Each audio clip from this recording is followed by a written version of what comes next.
Good morning. आज आपण सर्वेचा 8वा unit plain table सर्वे हा शिकणार आहोत.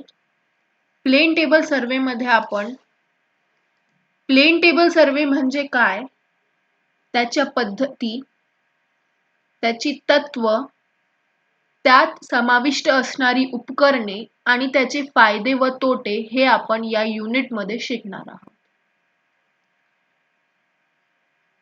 तर तुम्हाला आठवत असेल की जेव्हा आपण आपला 6वा युनिट कंटुरिंग हा शिकत होतो, त्यावेळी शेवटच्या टॉपिकमध्ये ज्यात आपण त्याच्या प्लॉट करण्याच्या पद्धती पाहत होतो, त्यामध्ये प्लेन टेबल सर्वेचा उल्लेख झाला होता. तर त्यावेळी मी तुम्हाला म्हटलं होतं की आपण प्लेन टेबल बद्दल सविस्तरपणे पुढच्या युनिटमध्ये बघू. तर हा युनिट शिकल्यानंतर तुम्हाला त्यावेळी जे आलेले डाऊट्स होते की प्लेन टेबल सर्वे म्हणजे काय किंवा कशा प्रकारे त्याचा आपण तिथे उपयोग केला होता, तर हा युनिट शिकल्यानंतर तुम्हाला तुमचे सर्व डाऊट्स क्लिअर होऊन जाईल. मग आपण हा युनिट आज सुरू करू. यामध्ये आपण सविस्तरपणे बघू की प्लेन टेबल सर्वे म्हणजे काय, आपण कधी प्लेन टेबल सर्वे करतो आणि त्याचे काय फायदे किंवा काय तोटे आहेत, हे सगळं आपण या युनिटमध्ये या चॅप्टरमध्ये बघणार आहोत. ज्या मोजणीमध्ये क्षेत्रातील काम व प्रत्यक्ष नकाशा तयार करण्याचे काम एकाच वेळी केले जाते, त्या मोजणीस प्लेन टेबल सर्वे असं म्हणतात. म्हणजे काय की जेव्हा आपण एखाद्या क्षेत्राची मोजणी आणि त्याचा नकाशा काढणे हे जर दोन्ही काम आपण एकाच सोबत करत असू, तर तशा पद्धतीला आपण प्लेन टेबल सर्वेक्षण असं म्हणू. म्हणजेच एखाद्या क्षेत्राची मोजणी करणे म्हणजे त्याची लेवल काढणे किंवा त्याचे अंतर मोजणे, सोबत त्याला एखाद्या शीटवर प्लॉट करणे किंवा त्याचा नकाशा बनवणे, याला आपण प्लेन टेबल सर्वे असं म्हणतो. म्हणजे जर मला एखादा क्षेत्र दिला आहे आणि त्या क्षेत्राचे मला लेवल्स किंवा मला मोजणी करायची आहे, तर मी काय करेल की तिथे डम्पी लेवल सेट करून किंवा कंपासच्या मदतीने किंवा चेनच्या मदतीने त्या क्षेत्राचं सर्वेक्षण करेल आणि सोबत मी प्लेन टेबल सेट करून मी त्यावर माझं तो नकाशाही तयार करेल. तर त्या पद्धतीला मी प्लेन टेबल सर्वेक्षण असं म्हणेल. या प्रकारची मोजणी छोट्या व मध्यम प्रमाणातील नकाशे तयार करण्यासाठी तसेच थेडोलाइट स्टेशन मधील तपशील भरण्यासाठी सोयीचे आहे. मग अशा पद्धतीला किंवा या सर्वेक्षणाला मी कधी वापरेल, जेव्हा माझं काम छोटं किंवा मध्यम प्रमाणातील असेल. म्हणजे अतिशय मोठ्या कामांसाठी मी ही पद्धती वापरणार नाही. जेव्हा एखादं छोटं काम असेल किंवा मध्यम प्रमाणातील, त्याच वेळी मी प्लेन टेबल सर्वेक्षण वापरेन. याचं कारण असं की प्लेन टेबल सर्वेक्षण जे आहे ते पूर्णपणे अचूक असं नसतं. तर त्यामुळे आपण काय करतो की जेव्हा मोठं सर्वेक्षण करायचं असतं, म्हणजे खूप मोठ्या क्षेत्राचं सर्वेक्षण करायचं असतं, तर त्यावेळी आपण ही पद्धत वापरत नाही. कारण यामध्ये याचे फायदे पण आहे, पण याचे खूप सारे तोटेही आहेत की जेणेकरून आपण हे नाही वापरत. तर मग आपण का नाही वापरत हे आपण पुढे सोबत या युनिट जसं जसं पुढे जाईल तसं तसं तुम्हाला माहिती पडेल की कुठे आपण हे वापरू शकतो आणि कुठे आपण हे वापरत नाही, आणि का ते सुद्धा तुम्हाला फायदे व तोटे बघताना क्लिअर होईल. अभियांत्रिकी सर्वेक्षणात याचा उपयोग भूभागाची स्वाभाविक रचना म्हणजेच टोपोग्राफी नोंदविण्यासाठी होतो. तर मग अभियांत्रिकी सर्वेक्षणात म्हणजे जर एखादं इंजिनिअरिंग सर्वे तुम्ही करत असाल, तर इंजिनिअरिंग सर्वे करताना तुम्ही जी मोजणी घेता, टोपोग्राफी काढता एखाद्या क्षेत्राची, त्यावेळी म्हणजे इंजिनिअरिंग सर्वे करताना तुम्हाला प्लेन टेबल सर्वेचा तुम्ही वापरू शकता त्याच वेळी नकाशा तयार करण्यासाठी. मग आता इंजिनिअरिंग सर्वेक्षण आपण का करतो? इंजिनिअरिंग मॅप बनवायसाठी. मग इंजिनिअरिंग मॅप जेव्हा आपण बनवतो, तर त्याच वेळी त्याची मोजणी करायची आणि त्याच वेळी त्याचा नकाशा बनवायचा, त्यामध्ये आपण प्लेन टेबल सर्वे वापरू शकतो. प्लेन टेबल आपण वापरू शकतो. आणि जेव्हा आपण प्लेन टेबल वापरतो, एखाद्या सर्वेक्षणात जर आपण प्लेन टेबल वापरला, तर त्या सर्वेक्षणाला आपण प्लेन टेबल सर्वेक्षण असं म्हणतो. या प्रकरणात आपण प्लेन टेबल सर्वेइंग बाबतची माहिती पाहणार आहोत एकदम डिटेलमध्ये, की प्लेन टेबल सर्वेइंग म्हणजे काय, त्याचं तत्व आणि त्यात लागणारी जी उपकरणे आहेत ते, मग प्लेन टेबल करण्याची पद्धती कुठल्या आहेत त्या आपण बघणार आहोत, आणि याचे मेरिट्स आणि डिमेरिट्स म्हणजेच काय, फायदे आणि तोटे, हे आपण या युनिटमध्ये सविस्तरपणे बघणार आहोत. तर प्लेन टेबल म्हणजे काय, तर प्लेन टेबल सर्वे म्हणजे काय, तर एखाद्या क्षेत्राची मोजणी करणे आणि सोबतच त्याच वेळी त्याचा नकाशाही तयार करणे याला आपण प्लेन टेबल सर्वेक्षण असं म्हणतो. म्हणजे प्लेन टेबल सर्वेक्षणात आपल्याला मोजणी केल्यानंतर जी वाचने आपण लिहून ठेवतो ते लिहून ठेवायची आवश्यकता नाही आहे. आपण त्याच वेळी ती वाचने घेऊन आपण काय करतो, आपण नकाशा तयार करतो.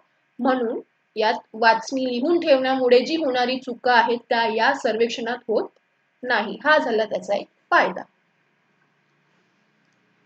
मग या प्रकारे तुमचा प्लेन टेबल असतो. असा ट्रायपॉड स्टँड, ट्रायपॉड स्टँडवर या प्रकारे तुमचा बोर्ड ठेवलेला असतो, म्हणजेच काय, फिक्स केलेला असतो. आणि या बोर्डवर तुम्ही ड्रॉइंग शीट ठेवता, ज्यावर तुम्ही नकाशा काढता, ज्यावर तुम्ही जमिनीवरील बिंदू या शीटवर दाखवता. हा झाला ट्रायपॉड स्टँड. हा ट्रायपॉड स्टँडचा जर तुम्ही बघाल तर तळातला भाग जो आहे तो निमुळता किंवा टोकदार आहे. कशासाठी, की तो व्यवस्थित जमिनीवर रोवता आला पाहिजे, त्यासाठी आपण हा भाग जो आहे तो थोडा टोकदार देतो. इथे त्यांनी लिहिलंय की आपण आयरन शू म्हणजे लोखंडी चप्पल याला देतो. म्हणजे जसं हे जे पार्ट आहे काळा काळा तो लोखंडाचा आहे, देतो जेणेकरून तो तुमच्या जमिनीवर व्यवस्थित रोवता यायला हवा, म्हणून आपण हे तळातला भाग तो थोडासा टोकदार देतो. आणि ही झाली तुमचा बोर्ड. या बोर्डला तुम्ही या स्टँडवर फिक्स करता आणि यावर तुम्ही शीट ठेवता, ज्यावर तुम्ही नकाशा ड्रॉ करता. म्हणजे जमिनीवरील बिंदू तुम्ही या शीटवर ड्रॉ करता. असा तुमचा प्लेन टेबल असतो. मग जेव्हा एखाद्या क्षेत्राची तुम्ही मोजणी करता, त्या क्षेत्राच्या जवळपास तुम्ही एखादं स्टेशन असं निवडता ज्या स्टेशनवरून तुमचे जास्तीत जास्त बिंदू कव्हर झाले पाहिजे आणि ते मग तुम्ही या नकाशावर काढता. आणि जसं तुमची मोजणी पुढे जाते तसं तसं तुम्ही काय करता, हा स्टेशन जे आहे तुम्ही ते चेंज करू शकता. म्हणजे इथून हलवून तुम्ही प्लेन टेबलला दुसरीकडे फिक्स करू शकता. मग फिक्स करताना त्याची लेवलिंग, सेंटरिंग, ओरिएंटेशन हे सर्व करावं लागतं. मग लेवलिंग कशी होते, त्याची सेंटरिंग कशी होते आणि ओरिएंटेशन कसं करावं लागतं, हे सर्व आपण पुढच्या टॉपिक्स मध्ये बघू. पण साधारणपणे असा तुमचा इन्स्ट्रुमेंट असतो, ट्रायपॉड स्टँड, आणि त्यावर हा प्लेन टेबल. यावर अजून काही उपकरणं असतात जे असतात, जसं ॲलिडेड, कंपास जिने तुम्ही नॉर्थ उत्तर दिशा सेट करता, प्लम बॉब ज्याने तुम्ही सेंटरिंग करता म्हणजे कोळंबा तुमचा, आणि स्पिरिट लेवल ज्याने तुम्ही तुमचं इन्स्ट्रुमेंट लेवल करता. मग लेवलिंग म्हणजे काय, सेंटरिंग काय आणि ओरिएंटेशन काय, या सर्व गोष्टी तुम्हाला कराव्या लागतात, ज्याला आपण पुढच्या टॉपिक्स मध्ये सविस्तरपणे बघूया. पण तुमचा इन्स्ट्रुमेंट या प्रकारे दिसतो. आणि तुम्ही बघितलं असाल कदाचित, जर तुम्ही कुठे सर्वे होत असताना बघितलं असेल तर या प्रकारे तुमचा इन्स्ट्रुमेंट असतो. मग आता principle of plane table survey म्हणजेच त्याची तत्व, कुठल्या तत्वांवर आधारित तुम्ही हे सर्वेक्षण करता. मुख्यतः याचं जे तुमचं तत्व आहे तो म्हणजे पॅरललिझम, म्हणजे समांतरत्व. म्हणजेच काय, की जमिनीवरील बिंदू ज्याला तुम्ही तुमच्या ड्रॉइंग शीटवर घेता ते एकमेकांना समान असतात, समांतर असतात. म्हणजेच काय, की ते एकमेकांना पॅरलल पाहिजे. आणि जे स्टेशन तुम्ही चेंज करता, म्हणजे तुम्ही प्रारंभ स्टेशन तुमचा घेतला ए, त्यानंतर तुम्हाला तुमचं इन्स्ट्रुमेंट हलवावं लागलं आणि तुम्हाला दुसऱ्या ठिकाणी ते सेट करावं लागलं. मग जो तुमचा दुसरा स्टेशन असतो तो तुमच्या प्रारंभ स्टेशनला समांतर असला पाहिजे. तसंच तुमचे पुढचेही स्टेशन जे आहे तुम्ही निवडाल ते तुमच्या प्रारंभ स्टेशनला कसे असायला पाहिजे, समांतर असलं पाहिजे. म्हणजे त्याचं मुख्य तत्व काय आहे, समांतरत्व म्हणजेच पॅरललिझम. अख्खा अख्खा प्लेन टेबल सर्वे तुमचा पॅरललिझम वरच अवलंबून आहे. म्हणजेच काय, की बिंदू एकमेकांना समांतर पॅरलल असले पाहिजे, त्यावर तुमच्या प्लेन टेबलचा अख्खा तत्व अवलंबून आहे. तुमचं अख्खा सर्वेक्षण या तत्वांवर आधारित आहे. प्लेन टेबल सर्वेइंगचा सिद्धांत समांतरत्व आहे. याचा अर्थ असा आहे की स्टेशनवरील कागदावरील वस्तूंकडे काढलेल्या किरणांवरील स्थानके ते जमिनीवरील ऑब्जेक्ट पर्यंतच्या रेषांशी समांतर असतात. म्हणजेच काय, सोप्या भाषेत याचा अर्थ असा की तुमचं जमिनीवरील जे तुमचे ऑब्जेक्ट आहे, जे बिंदू आहे, ते तुम्ही ड्रॉइंग शीटवर दाखवता, प्लेन टेबलवर जे तुम्ही ड्रॉइंग शीट ठेवता त्यावर तुम्ही ते बिंदू दाखवता नकाशाद्वारे. मग नकाशावर जे तुम्ही ते बिंदू दाखवले तो बिंदू आणि जमिनीवरचा जो बिंदू आहे ते एकमेकांना समांतर असले पाहिजे. हे झालं पहिलं. दुसरं, जमिनीवर ऑब्जेक्टची सापेक्ष पोझिशन कागदावर त्याच्या रचलेल्या स्थितीद्वारे दर्शविली जातात आणि संबंधित किरणांवर पडतात. हे दुसरं हे बघा, या लाईनचा अर्थ असा आहे की तुमची जी जमिनीवरचं जे ऑब्जेक्ट आहे म्हणजेच जमिनीवरचं जे पॉइंट आहे बिंदू, त्याची तुम्ही सापेक्ष स्थिती तुम्ही कशावर दर्शविता, त्या ड्रॉइंग शीट वर दर्शविता. सापेक्ष स्थिती म्हणजे तो पॉइंट तिथे आहे, मग त्याची लेवल्स काय आहे, या सगळ्या गोष्टी तुम्ही तुमच्या नकाशावर दर्शवता. म्हणजे नकाशा बघून तुम्हाला एखाद्या बिंदूची सापेक्ष स्थिती कळते, सापेक्ष पोझिशन कळते, एक्झॅक्ट पोझिशन कळते की तुमचा बिंदू जमिनीवर कुठे आहे. प्रारंभ स्टेशनवर व्यापलेल्या स्थानांच्या समांतर सलग प्रत्येक स्टेशनवर सारणी नेहमी ठेवली जाते. म्हणजेच काय की तुमचा जो प्रारंभ स्टेशन आहे तो स्टेशन तुमच्या प्रत्येक स्टेशनला जे तुम्ही पुढे चेंज कराल मोजणी करताना त्या स्टेशनला कसा असला पाहिजे, समांतर असला पाहिजे. म्हणजे दोन गोष्टी ज्या तुम्हाला लक्षात ठेवायच्या आहेत त्या अशा, जेव्हा तुम्ही नकाशा काढताना तुम्हाला लक्षात ठेवायचं आहे की तुमचं जे जमिनीवरील बिंदू आहे ते तुमच्या नकाशावरील बिंदूला समांतर असले पाहिजे. दुसरं, तुमचं स्टेशन, प्रारंभ स्टेशन तुमच्या पुढच्या सर्व स्टेशन जे तुम्ही निवडता ते पुढचे सर्व स्टेशन तुमच्या प्रारंभ स्टेशनला समांतर असले पाहिजे. म्हणजेच काय की जर मी स्टार्टिंगला ए स्टेशन हा निवडला जिथे मी माझा प्लेन टेबल सेट केला, मग जेव्हा मला बी स्टेशन निवडायचा आहे तर मी तो स्टेशन असा निवडेल की जो तुमच्या प्लेन टेबलला पॅरलल असला पाहिजे, म्हणजेच काय, समांतर असला पाहिजे. मग तो समांतर कसा करायचा हा जर तुम्हाला प्रश्न आला असेल, मग यासाठी आपल्याला काही पद्धती, ज्याला आपण ओरिएंटेशन असं म्हणतो, अशी एक पद्धत आहे जी आपण पुढे बघू की समांतर कसं ठेवायचं. ठीक आहे. जमिनीवरीलही बिंदू जर नकाशावर घ्यायचं असेल तर समांतर कसं घ्यायचं आणि स्टेशन सुद्धा एकमेकांना समांतर कसे घ्यायचे याच्या पद्धती सुद्धा आहेत जे आपण पुढे बघू. पण सध्या लक्षात ठेवण्यासाठी ते समांतर असले पाहिजे ही आपली मुख्य तत्व आहेत. यावरच तुमचं अख्खं प्लेन टेबल सर्वेक्षण आधारित आहे. येथे फील्ड वर्क आणि कथानक म्हणजेच प्लॉटिंग एकाच वेळी केले जातात. अशा सर्वेक्षणात फील्ड बुकचा उपयोग नसतो. बरोबर, तुम्ही यापुढे जितकेही सर्वेक्षण बघितले, मग ते चेन असो, कंपास असो किंवा लेवलिंग असो, त्या सर्व सर्वेक्षणात तुम्ही काय बघितलं की तुम्ही तुमची मोजणी केल्यानंतर त्याची जी वाचणे आली आहे त्याला तुम्ही फील्ड बुक मध्ये नोंदवली. मग फील्ड बुक मध्ये नोंदविल्यानंतर त्याची आकडेमोड केली, त्याचे कॅल्क्युलेशन्स केले आणि कॅल्क्युलेशन केल्यानंतर तुम्ही नकाशा तयार केला. पण या सर्वेक्षणात कसं की फील्ड बुकची आवश्यकताच पडत नाही, कारण तुम्ही मोजणी आणि नकाशा दोनही कामे एका सोबत करत आहे, एकाच वेळी करत आहे, जेणेकरून तुम्हाला तुमची वाचणे कुठेही लिहून ठेवाव्या लागत नाही. ते डिरेक्टली तुम्ही नकाशा काढता, म्हणून यात फील्ड बुकची आवश्यकता पडत नाही.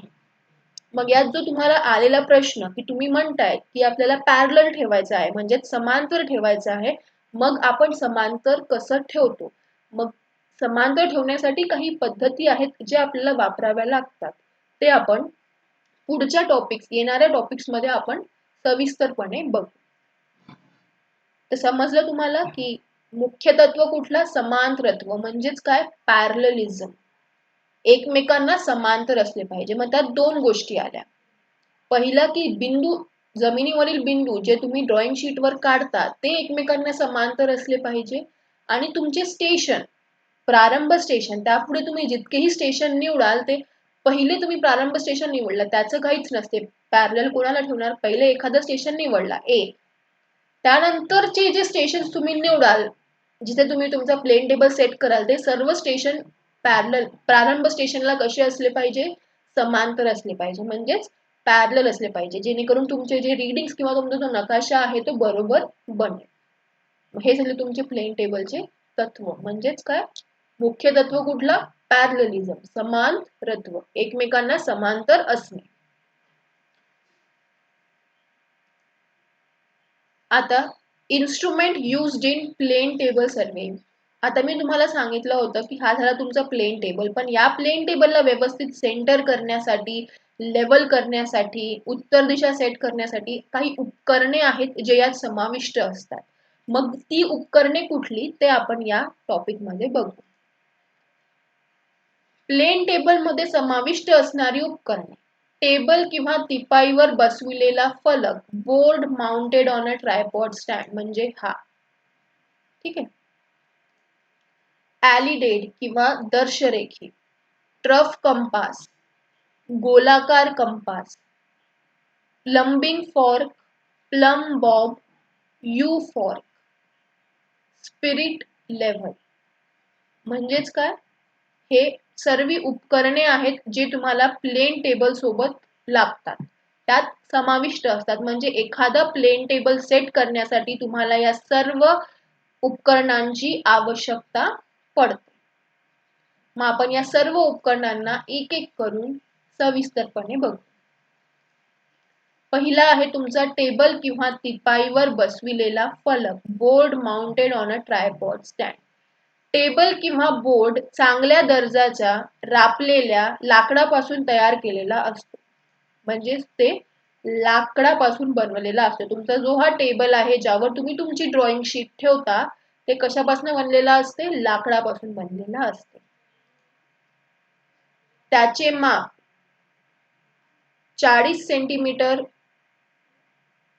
30 सेंटीमीटर, 75 सेंटीमीटर आणि 60 सेंटीमीटरच्या दरम्यान असते, किंवा कधी कधी 50 सेंटीमीटर किंवा 60 सेंटीमीटर मापातही आरेखन फलक मिळतो. म्हणजेच तुमच्या टेबलची स्टँडर्ड साईज इतकी असते. म्हणजे या साईज मध्ये तुम्हाला तुमचा टेबल उपलब्ध असतो, म्हणजे त्याची साईज अशी असते. आरेखन फलक तिपाईवर अशा प्रकारे बसविला जातो की तो अक्षाभोवती फिरवता येईल व लेवल करता येईल.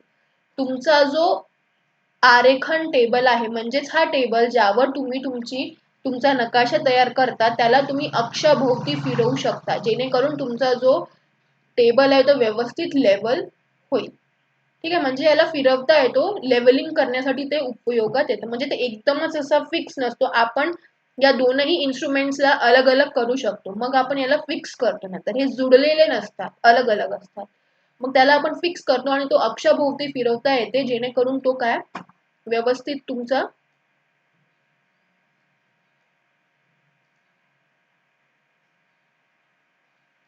त्याला व्यवस्थित तुमचं लेवल करता येईल, त्यासाठी तो तसा फिरवता येतो. मग हा झाला तुमचा ट्रायपॉड, तुमचा टेबल किंवा तिपाईवर बसविलेला फलक, म्हणजेच हा फलक. ठीक आहे. दुसरी इन्स्ट्रुमेंट आहे ॲलिडेट किंवा दर्शरेखी. ॲलिडेट ब्रास किंवा गनमेटल या धातूपासून बनविलेला असतो. त्याची लांबी 50 सेंटीमीटर असते. ही सरळ पट्टी असून त्याच्या एक बाजूला उतार देऊन बिवेल्ड एज, त्यावर मोजमापे लिहिलेली असतात. त्या कडेला फिड्युशियल एज असे म्हणतात. हे बघा, या प्रकारे तुमचा ॲलिडेट असतो. 50 सेंटीमीटर याची लांबी असते. दोन बाजूला या प्रकारे, या साईडला आई वेन असते, म्हणजे जिथनं तुम्ही बघता. सर्वेअर जो तुमचा नकाशा तयार करत असतो तो याने बघतो. आणि इथे असते तुमचा ऑब्जेक्ट ग्लास, ऑब्जेक्ट वेन. म्हणजेच काय, इथे क्रॉस हेअर लावलेला, हॉर्स हेअर लावलेला असतो, म्हणजेच एक तार लावलेला असतो. इथनं तुमचा सर्वेअर बघतो आणि या ताराच्या द्वारे तो तुमचा रेंजिंग रॉड तो काय करतो, त्याला रेंज करतो. ठीक आहे. या प्रकारे तुमचा ॲलिडेट असतो.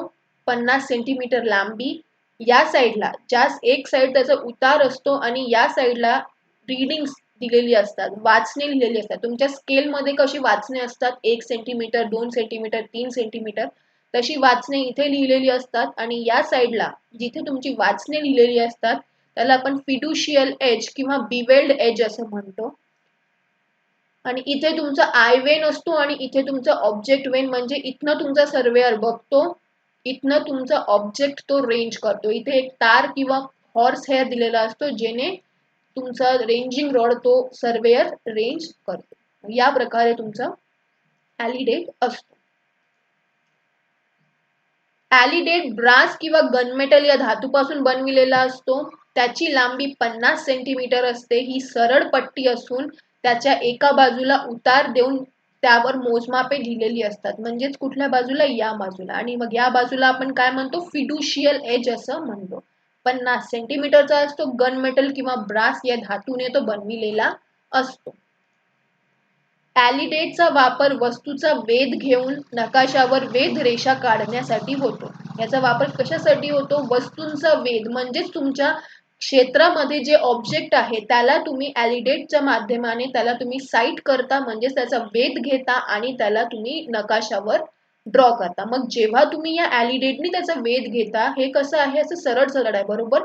मग या ॲलिडेटच्या माध्यमाने ते पॅरलल तुमच्या नकाशावर तुम्ही ड्रॉ करता. मग जसं तुमचं तत्व आहे ना की तुमच्या जमिनीवरील बिंदू तुमच्या नकाशावरील बिंदूंना समांतर असले पाहिजे, तर ॲलिडेटच्या माध्यमाने तुम्ही ते समांतर ठेवता.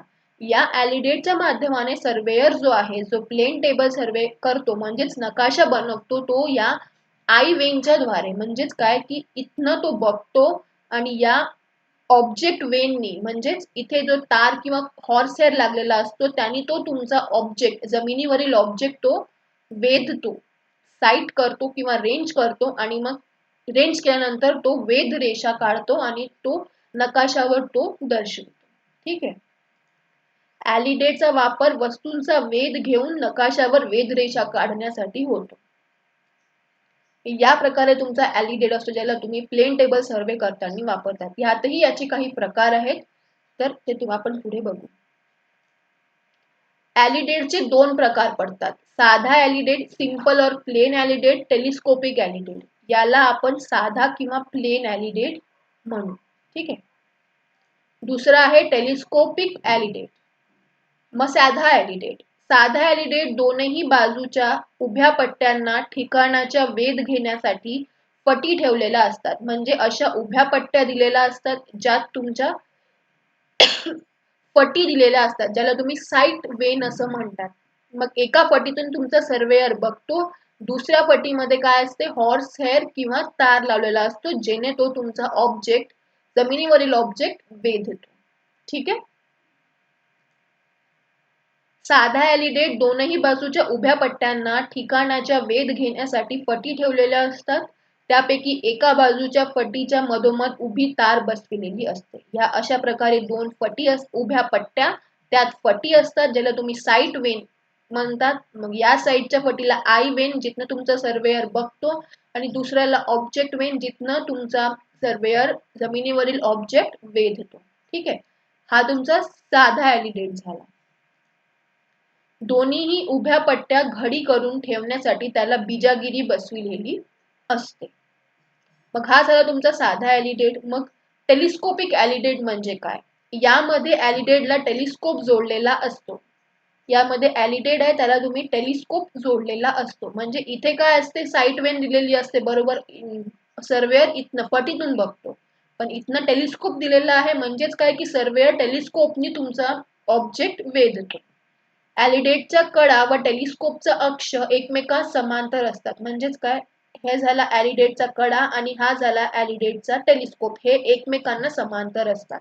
जमिनीवरील बिंदू तुमच्या नकाशावरील बिंदूला समांतर आलं यासाठी येण्यासाठी तुम्ही ॲलिडेटचा वापर करता. ठीक आहे.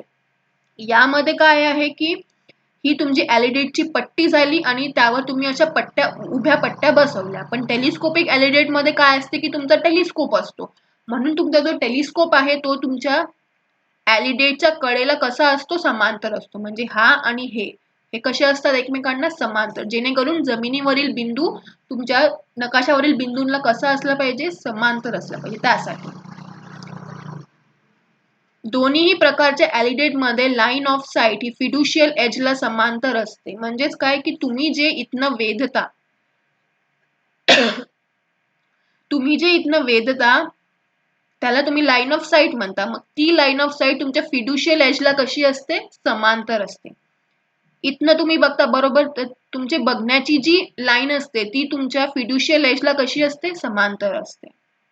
तसंच टेलिस्कोप मध्ये सुद्धा ही झाली तुमची लाईन ऑफ साईट, जे टेलिस्कोपच्या मधातून जाते आणि ती तुमच्या फिड्युशियल, आपल्या ॲलिडेटला कशी असतात, समांतर असतात. फिड्युशियल एजवर मोजमापे दिलेली असतात. नकाशा काढताना त्याचा वापर मोजपट्टी प्रमाणे करता येतो. जसं मी तुम्हाला सांगितलं की जे फिड्युशियल एज आहे त्यावर तुमची मार्किंग्स दिलेली असतात, जसं तुमच्या स्केलवर असते, जेणेकरून तुम्हाला नकाशा काढताना तुम्हाला मोजमाप पट्टी प्रमाणे तुम्ही त्याला वापरता येतो. इथे सुद्धा एका साईडला तुमची मोजमापे दिलेली असतात. टेलिस्कोप त्यावर लेव्हल ट्यूब आकाराचा सांगाडा, कोन, माप इत्यादी गोष्टी खालील बाजूच्या जड पट्टीला बसविलेल्या असतात. म्हणजे इथे ते सर्व तुमचं टेलिस्कोपला कसं लेवल करायचं, लेवल ट्यूब या सर्व गोष्टी इथे दिलेल्या असतात. टेलिस्कोप एलिडेड आपण साधारणपणे वापरत नाही, आपण साधा एलिडेडच वापरतो कारण तो जास्त सोपा आहे. यात टेलिस्कोपला लेवल करा, मग त्याचा कोन व्यवस्थित करा, या सर्व गोष्टी असतात. म्हणून आपण टेलिस्कोपिक एलिडेड वापरत नाही, आपण साधा एलिडेड जास्त करून वापरतो. पण एलिडेड आपण का वापरतो? जसं आपण तत्व बघितले ना, की तत्वमध्ये आपण आपलं पहिलं बघितलं की जमिनीवरील बिंदू नकाशावरील बिंदूला समांतर असले पाहिजे. मग ते समांतर आणण्यासाठी आपण एलिडेडचा वापर करतो. ठीक आहे. एलिडेडने आपण काय करतो, आपण ऑब्जेक्टला वेधतो आणि त्याला नकाशावर काढतो. ठीक आहे. मग हा झाला तुमचा एलिडेड. क्लिअर आहे एलिडेड? मग आपण आतापर्यंत दोन इन्स्ट्रुमेंट बघितले. पहिला आपण बघितला टेबल, ज्यावर तुम्ही तुमची ड्रॉइंग शीट ठेवता आणि नकाशा काढता, त्याला आपण ट्रायपॉड स्टँडवर फिक्स करतो. आणि दुसरा आपण बघितला एलिडेड किंवा दर्शरेखी, जेणे आपण वस्तूंचा वेध घेऊन त्याची वेध रेषा आपण आपल्या नकाशावर काढतो. आणि त्यात आपण त्याचे दोन प्रकार बघितले, साधा एलिडेड आणि टेलिस्कोपिक एलिडेड. साधा एलिडेड म्हणजे अगदीच साधा असतो या प्रकारे, ठीक आहे, अशी आडवी पट्टी आणि उभी पट्टी. आणि टेलिस्कोपिक एलिडेड म्हणजेच टेलिस्कोप लावलेला असतो. टेलिस्कोपिक एलिडेड मध्ये हा टेलिस्कोप आणि तुमचा हा एलिडेडचा कडा एकमेकांना समांतर असतो. याची तत्वांवरच, त्याचा जो तत्व आहे समांतरत्व, यावरच अख्खा सर्वे अवलंबून आहे. ठीक आहे. तिसरा उपकरण आहे ट्रफ कंपास. मग आज आपण कंपासचा वापर का करतो? कंपासचा वापर आपण उत्तर दिशा सेट करण्यासाठी करतो. याचा उपयोग ड्रॉइंग शीटवर उत्तर दिशा दाखविण्यासाठी होतो. ट्रफ कंपास चुंबकीय गुणधर्म नसणाऱ्या धातूपासून बनविलेला असतात. चुंबकीय गुणधर्म म्हणजे जेणे तुमचा मॅग्नेटिक, जे तुमचं चुंबक जे तुमचे आकर्षित करतात, त्या धातूपासून हा बनविलेला नसतो. आयताकृती बॉक्स असतो. बॉक्सच्या मधात टेकूवर चुंबक सूची बसविलेली असते. या प्रकारे आयताकृतीचा बॉक्स, इथे तुमची नीडल असते आणि चुंबक सूची, टेकूवर चुंबक सूची बसलेली असते. चुंबक सूची म्हणजेच मॅग्नेटिक नीडल. नीडल जो तुमचा एक सुई, जे तुमची मॅग्नेटिक तुम्ही जर एखादा कंपास बघितला असेल, ज्याने आपण डायरेक्शन नेमतो, तिथे तुम्ही बघितले असेल एखादी अशी नीडल असते जी अशी अशी हालते, मग त्याला आपण चुंबक सूची म्हणतो. तर यामध्ये सुद्धा आयताकृतीचा बॉक्स, मधात तुमची चुंबक सूची टेकूवर लटकवलेली असते. चुंबक सूची वापरत नसेल तेव्हा ती टेकूवरून वर उचलण्यासाठी बाहेर एक स्क्रू व आतमध्ये एक पट्टी असते. ठीक आहे. जर चुंबक सूचीला हलवायची असेल तर आपल्याला एक स्क्रू दिलेला असतो. ट्रफ कंपासची उत्तर व दक्षिण बाजूस कोन मोजण्यासाठी दोन्ही बाजूस 10 डिग्री पर्यंत खुणा केलेल्या असतात. म्हणजे आपण यांनी कोनही मोजू शकतो. मग असा तुमचा ट्रफ कंपास असते, ज्याचा उपयोग उत्तर दिशा सेट करण्यासाठी होतो. जेव्हा तुम्ही प्लेन टेबल सर्वे करता, म्हणजे जेव्हा तुम्ही ड्रॉइंग शीटवर नकाशा बनवता, तेव्हा त्या शीटवर उत्तर दिशा सेट करण्यासाठी आपण ट्रफ कंपासचा वापर करतो. मग आपण ट्रफ कंपासही वापरू शकतो किंवा दुसरा ऑप्शन आपल्याकडे आहे की आपण गोलाकार कंपासही वापरू शकतो. हा गोलाकार डब्बीत बसविलेला असतो. यामध्ये चुंबक सूची असते, आतमध्ये कोणाचा खुणा असतात. म्हणजेच काय की या प्रकारे जो तुमचा कंपास गोल असतो कंपास, इथे सुद्धा चुंबक सूची असते आणि इथे सुद्धा अँगल मोजण्यासाठी तुमच्या खुणा असतात, कोणाच्या खुणा असतात. म्हणजेच काय, अँगल मोजण्यासाठी तुमच्या इथे खुणा दिलेल्या असतात. ठीक आहे. मग हे झालं तुमचं कंपास. कंपास म्हणजेच दोन प्रकारचे कंपास आपण बघितले, ट्रफ कंपास किंवा गोलाकार कंपास. ट्रफ कंपास आयताकृतीचा असतो, मधात एक तुमची चुंबक सूची असते आणि त्यावर सुद्धा कोन मोजण्यासाठी तुमची 10 डिग्री पर्यंतच्या खुणा केलेल्या असतात. आणि दुसरा गोलाकार जो गोल डब्बीत असतो आणि त्यात सुद्धा तुमच्या खुणा केलेल्या असतात कोन मोजण्यासाठी. मग हा झाला तुमचा ट्रफ कंपास आणि हा झाला तुमचा गोलाकार कंपास. दोनही वापरत नाही, यातला आपण एकच कुठला तरी कंपास आपण वापरतो. मग आता पण त्याचे बघितलेली उपकरणे कुठली? टेबल, ज्यावर तुम्ही ड्रॉइंग शीट ठेवता. एलिडेड, त्यातही दोन बघितला, साधा आणि टेलिस्कोपिक, मग आपण ट्रफ कंपास बघितला आणि आपण गोलाकार कंपास बघितला. मग आता आहे प्लंबिंग फॉर्क किंवा प्लंबॉब आणि यू फॉर्क. मग आता जसं आपण पुढे मागच्या युनिट्स मध्ये बघितलं की ओळंबाचा वापर आपण सेंटरिंग करण्यासाठी करतो. मग यात सुद्धा आपण प्लंबिंग फॉर्क, प्लंबॉब किंवा यू फॉर्क हे असे 3 इन्स्ट्रुमेंट याचा सुद्धा उपयोग आपण प्लेन टेबलची सेंटरिंग करण्यासाठी करतो. तर जेव्हा आपण प्लेन टेबल सेट करतो, म्हणजे एखाद्या स्टेशनवर जेव्हा आपण प्लेन टेबल सेट करतो त्यावेळी आपल्याला त्या प्लेन टेबलची लेवलिंग करावी लागते, त्याची सेंटरिंग करावी लागते आणि त्याचं ओरिएंटेशन करावं लागते. मग हे तीनही करायसाठी आपल्याला वेगवेगळे उपकरण लागतात. लेवलिंग करायसाठी आपण स्पिरिट लेवल वापरतो. सेंटरिंग करायसाठी आपण प्लंबिंग फॉर्क, प्लंबॉब किंवा यू फॉर्क आपण ओळंबा वापरतो. आणि तसंच ओरिएंटेशनसाठी आपण नीडल वापरतो. मॅग्नेटिक नीडल आणि ॲलिडेटचा वापर होतो ओरिएंटेशन करायसाठी.